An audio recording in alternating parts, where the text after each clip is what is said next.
কোন মুহূর্তে এসে মনে হয়েছে আওয়ামী লীগ দলটা ছেড়ে দেওয়া উচিত? আমি একটা বিশেষ পরিস্থিতিতে আওয়ামী লীগে যোগ দিয়েছিলাম। আমি বাম রাজনীতি করতাম। আমার মনে হচ্ছে সোভিয়েত রাশিয়ার পতনের মধ্যে দিয়ে বাম রাজনীতি শেষ হয়ে গেছে, ইস্ট ইউরোপে সব ভেঙে গেছে।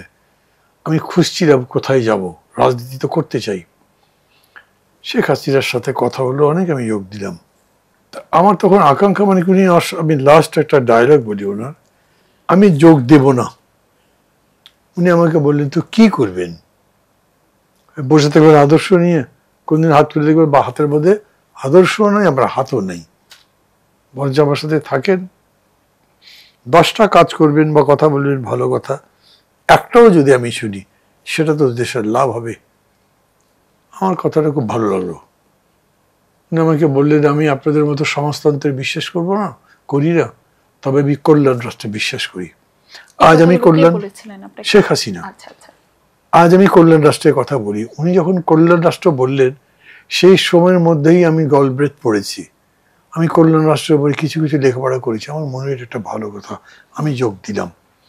কিন্তু মানে স্বপ্নভঙ্গটা হয় কি, বাইরে থেকে দেখতে খুব ভালো লাগে, ঘরটার ভিতরে কত সৌন্দর্য আছে, কিন্তু ঢুকলে হয়তো তার চেহারা দেখলে আপনার মন খারাপ হয়ে যায়। ধীরে ধীরে আমার মনটা মরে গেছিল। এবং অনেকগুলো ইভেন্ট আছে, এতগুলো ইভেন্ট বলবো না। আমার একসময় মনে হচ্ছে এই দল করার কোনো মানেই হতে পারে না। অতএব আমি দল থেকে কাউকে কিছু না বলে হেঁটে হেঁটে চলে আসার মতো কতগুলো ইভেন্ট দেখলাম। জলিল ভাই আবার ছিলেন তখন সাধারণ সম্পাদক আমার সঙ্গে, উনি আমাকে নিয়ে গেছিলেন শেখ হাসিনার বাসায়, উনি তখন প্রধানমন্ত্রী।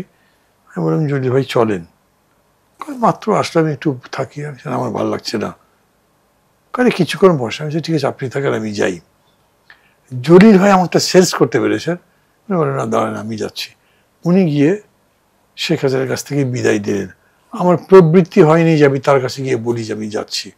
আমি জলিলের সাথে বেরিয়ে চলেছি, ব্যাস, আর কখনো যাইনি ওখানে। আই ওয়াজ অ্যাবসলিউটলি অ্যালোন, আমার সাথে কেউ ছিল না। আমি মনে করেন যে ওই যে বলে না, রোলিং স্টোন গ্যাদার্স নো মস।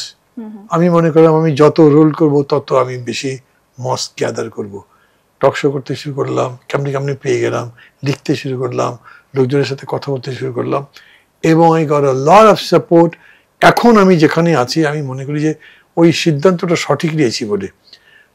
দল আমার কত বড় হয়েছে সেটা জানি না, এটা বড় ইনশাল্লাহ হবে একদিন, আমি যদি যতদিন বেঁচে আছি তার মধ্যে বা পরে।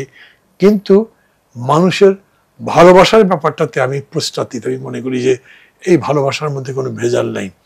কিন্তু আমারই সাথে 2বার ডাক্স ইলেকশন করেছেন ওবায়দুল কাদের, আমার কিন্তু ভালো বন্ধু ছিলেন উনি। এখন টেলিভিশনে কি শুনে মনে করবে যে এই লোকটা তো খারাপ, ওবায়দুল কাদের কেমনি বন্ধু হয়, কিন্তু বেশ ভালো বন্ধু ছিলেন উনি। ইন্টারমিডিয়েট স্ট্যান্ড করেছিলেন। আমি বলবো আওয়ামী লীগের অনেক নেতাদের মধ্যে উনি ছিলেন যিনি মানে কারো ক্ষতি করবার চেষ্টা করেননি। হয়তো খুব ভালো কিছু করেননি, কিন্তু ক্ষতি করবার কোনো কাজ করেননি। আচ্ছা, ওনাকে মানে এখন আমি মনে করি উনি কোথায় আমি কোথায়, আমি অনেক ভালো আছি। ওনার লাইফেরই তো কোনো মানে হয় না এটা। এখন যে জীবন যাপন করছেন সেই হিসেবে আই এম ফাইন।